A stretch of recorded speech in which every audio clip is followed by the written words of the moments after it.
Hello everyone, can I have your attention please? We're now going to begin the hustings for the SU candidates. We'll be starting with sports, we'll then go on to community, and we'll finish with education. Obviously it's very quick timings. Each officer's got 20 minutes per candidate role. So sports has 20 minutes now. There'll be 5 questions in each section. A quick reminder that voting has already opened today and it closes Thursday, so make sure that you vote. We're going to try and beat Bath's Bar, so that's something to aim for. Also, you can tweet questions at Bath Q2C and we'll read them out if they're good enough. So, without further ado, we're going to start off with some questions. Yeah. So firstly to sports, this is open, first candidates will all have opening statements of a minute each. I'll be timing a minute, so I'll give you a warning at 50 seconds. I'll just hold up my hands like that. We'll start on your right, my left. That's okay. So, whenever you're ready, just say it yourself. Hi, I'm Julia. Just a bit of background about me. I'm a competitive swimmer and I was chair of the swimming club. This year I'm on the sports executive committee and I'm events manager. I organised your snowball in November and we raised £14,000 for SU Sport, which has gone into the Special Equipment Fund. Just my main manifesto points. I want to improve equality in sport, and I really want to improve sport for everyone at Bath.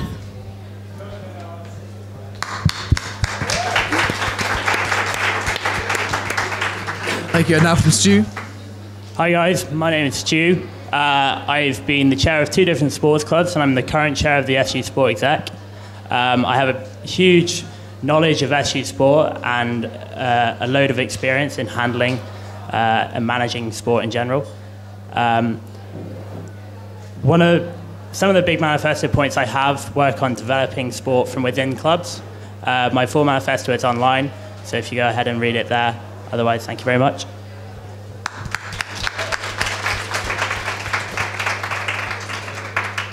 I'm Holly and I'm also running for sport. I've been at university here for 4 years.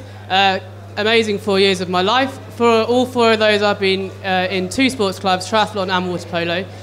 As going into being elected sport exec, my main thing is to listen to you guys. At the end of the day, we have to do what you guys want, and working with you to achieve that is one of my main goals. My full manifesto is online. Feel free to go and have a look. But yeah, that's me, Holly.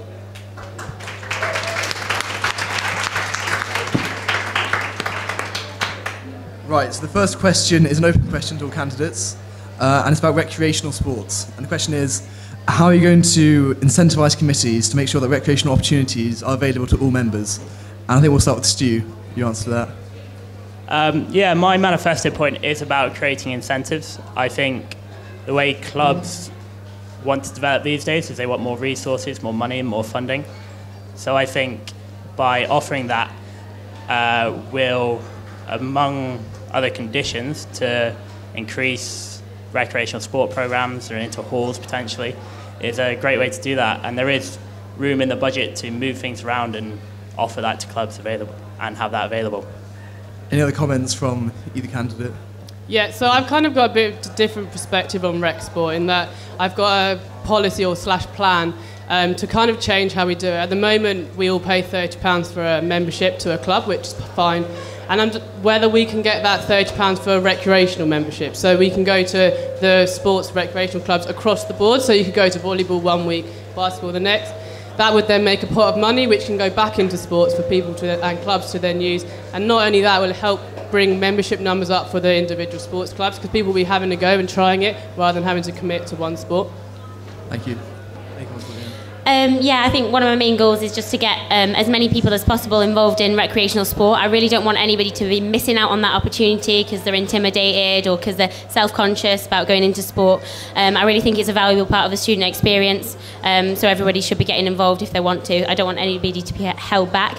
And I also have ideas to look at our recreational sport programme and think about how we can involve more people in that and let people try out different sports and instead of being a member of just one club.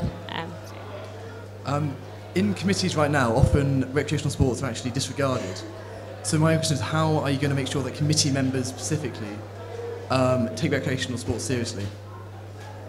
So, I think rec sport for committees, in a way it is, but I think it's the awareness for them to know that actually by providing recreational sport, they are increasing the awareness of their club. And by doing that, they are only helping their chances to increasing their numbers. It can be put forward through like making sure people are aware through Bath Impact or online, through media, and generally bring the awareness of rec sport and how actually it's beneficial to everyone, not just them, is important. Thank you. Any other points on that? Yeah, I think we have several methods of recognising the input of committees. I mean, we have the Blues Awards, which recognises the efforts of clubs and committee members, and also we can do it through media, so in Bath Impact and other methods. And I think that is a valuable way to recognise what committees are doing and the effort they're putting in to increase recreational sport in their clubs. Should we get on to Stu quickly there? Any questions? Like I go back to providing incentives to clubs. So say to a club you can have £100, £200 extra on top of the funding you want for your rec sport because you are running a rec sport program. I also think rec sport is a great incentive for clubs to have. I mean, if you look at netball, their Interhalls program has led to the formation of a development squad who then are bringing up the quality and depth of their club and their players to build up on their Bucks squad. So there is a huge advantage to having rec sport, and it's making clubs see that. All right, thank you for that. I think we'll go on to the varsity now. That's right. So the question is which unis are you you've all talked about varsities in your manifestos. Which university are you thinking of approaching to organise a varsity with, and how do you think you're going to work with them? We'll go for Holly first. This is a hot topic at the moment. Varsity is really important to everyone. We've heard that through GEMS of the sports clubs. We obviously like our rivalry against Exeter. Getting them on board is slightly more difficult at the moment, but I think the main thing is finding a university which is actually at our level that we can compete against and have a good competition with, rather than having one that we'd maybe not have such competition with. So ensuring that we find a university, and that will come through like process and talking to Ben, who's currently the officer, to get that awareness is important. Stu? A meeting has been set up between Bath and Exeter for once these elections are finished and the new incoming sports officers can discuss a potential varsity with Exeter. I think it's a really good possibility to have a varsity with Exeter. There's history there and we can build on it, but we obviously need the buy-in from the other side. But if that does fail, I think Exeter's policy of broadcasting large-scale games, their big Bucks fixtures, is a great way to do it as well, like we did towards the end of this year. Thank you.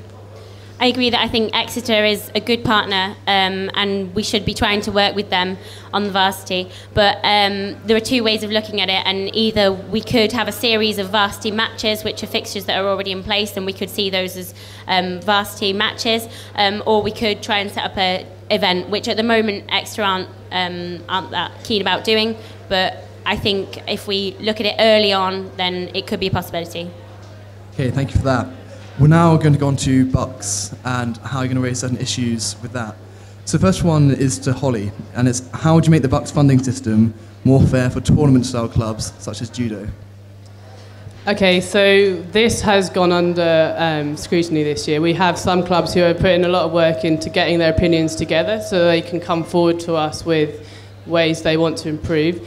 And I think reviewing that over the summer, whoever is elected, and deciding how it will be best funded and whether it can be adjusted is important. It needs to be remembered that actually we don't make much money off Bucks, if any, so we have to recognise that between sports. Thank you. To Julie then, what do you think needs to change to get Bath in third place again in the Bucks League? I think it's just a case of looking at what the individual sports are doing. Rather than looking and fixing on this third place, we need to look at the total amount of Bucks points. And actually breaking it down sport by sport and looking at what each separate sport is doing, what they've done in the past and what they can build on. And also, further from that, looking into it even deeper, we can be looking at what each separate team is doing and going about it that way. Yeah, thank you. Finally to Stu, how are you going to simplify the Bucks fees, like you say in your manifesto? I've had a look into this, into the Bucks funding particularly.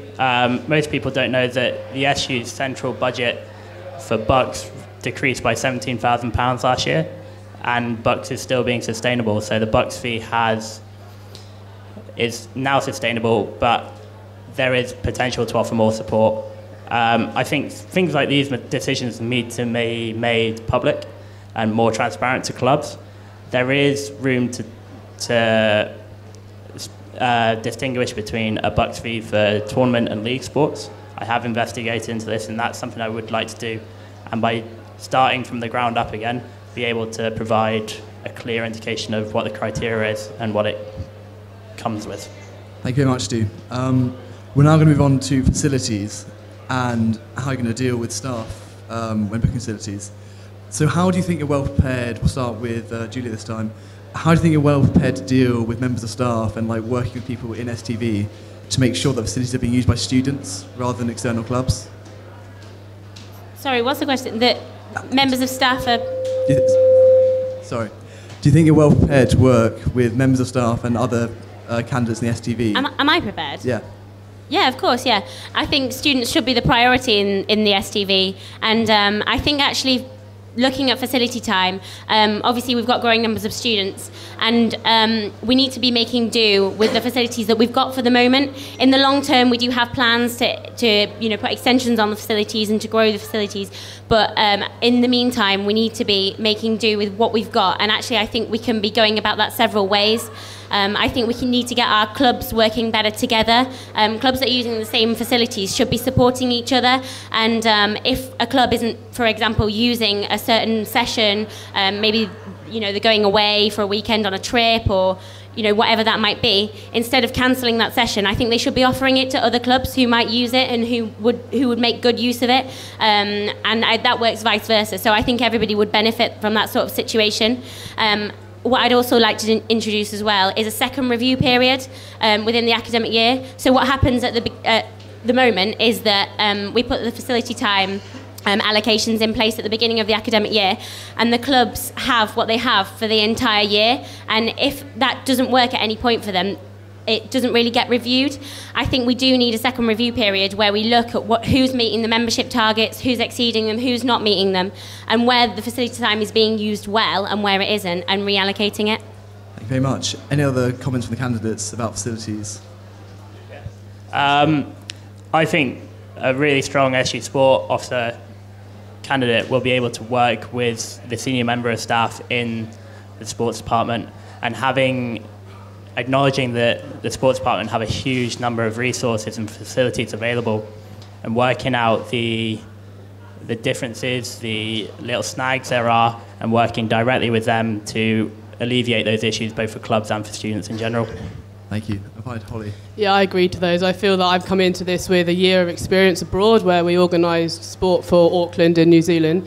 And by doing that, you have to talk to people. And I think I have those skills to talk to people and listen to the students and get their voice across to the staff. At the end of the day, we've got to work with them. We can't work against them. And making that front and united front is what we need to do to get us into sports facilities. Okay, thank you very much for that. We're now going to go to a few questions from Twitter. So the first one is about lag culture. And we'll start with Stu, I think. How are you going to combat lag culture and its stigma? As the hustings previously, the president one in specific, defining lag culture is difficult. I think the biggest thing we need to do is introduce equality and diversity training into our SU Sports Clubs Committee members. It's not existed before, and we really need to start bringing that into it. And I think purely by starting off on an educational basis, we can really make big ground on what's acceptable, what isn't acceptable, and hopefully see the benefits from that. And Holly, do you think lag culture is a problem in sports? I don't think you can say it's just sports. It's a problem across the university, it's a problem across the country. What we can do in sports is try and combat what it is in sport, and through education, like Stu says, we can do that. But it also needs to come down through the committees into the clubs. It can't just be at the top. People need to understand how it works below that so that we can work together to do it rather than just have a few people know and it not get passed down. Judy, any comments on lag culture? Or? I think that the discussion about lag culture that we've had this year has raised some important points, and I think that it's very difficult to speak about lad culture in general without looking at each specific point individually, and it's really hard to generalise the subject. So, thank you. We're now going to quickly go on to another question from Twitter. Is life at Bath too sports focused? And we're going to start with Holly. Too sports focused. That's a very hard question to ask because everyone at Bath comes to Bath for a different reason. I think you can come into Bath with a sport focus, and if you're in a sports club, that's probably something that you want to get involved with. If you don't want to get involved in sports, you're not made to get in sports. We're encouraging you to try new sports or get in a sports club and be competitive, but I don't think you're forced into it, and therefore, whether it's sports focused, I'm not sure. You do come to Bath knowing that it's a high-profile sport. Fair enough. Julia, sorry. I think it's difficult to say what too sports focused is. I mean, why shouldn't people be sports focused? It's a great thing to do. It's not just a pastime for some people. People study it as their degrees. It has, health benefits, social benefits. So I think it's a difficult question that you're asking, really. But Stu, then. I agree. I think if you're you're involved in sport, you want to get involved in sport, you'll choose it. And I think that comes down to the potential graduates we attract to this university and the way they enjoy their time at this university. We have a great sporting offer. Why shouldn't they enjoy it? Thank you very much. What we're going to do now is, because we are quite pressed for time, we're going to move on to your closing statements. You'll have a minute each to make your closing remarks. So we'll start with Julia, I think that's right. So yeah, in your own time. I think the main thing that I'd really love people to take away from this is that I really want everybody to get involved. I'm incredibly passionate about sport, and I think that comes across. And yeah, I genuinely just want to make sport better for everybody at Bath. And I want to get people motivated, and I want to get people involved. So yeah, we can do it. Just do it. Just Julia.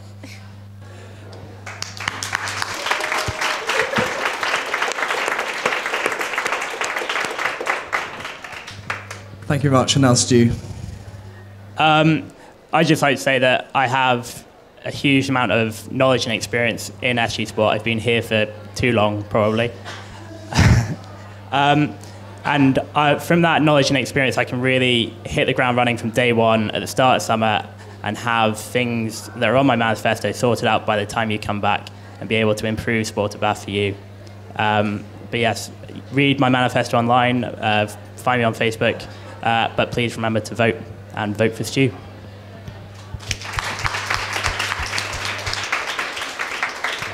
And yeah, finally Holly.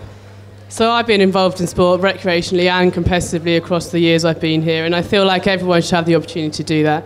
At the end of the day, we come to uni to get involved, and if you don't want to get involved, you don't have to. There's things I want to change, there's things I want to put my own stamp on, but I also want to continue the work we're doing at the moment. Like, it's good work and it's working, so let's keep it going with a different stamp. Vote for Holly for sport.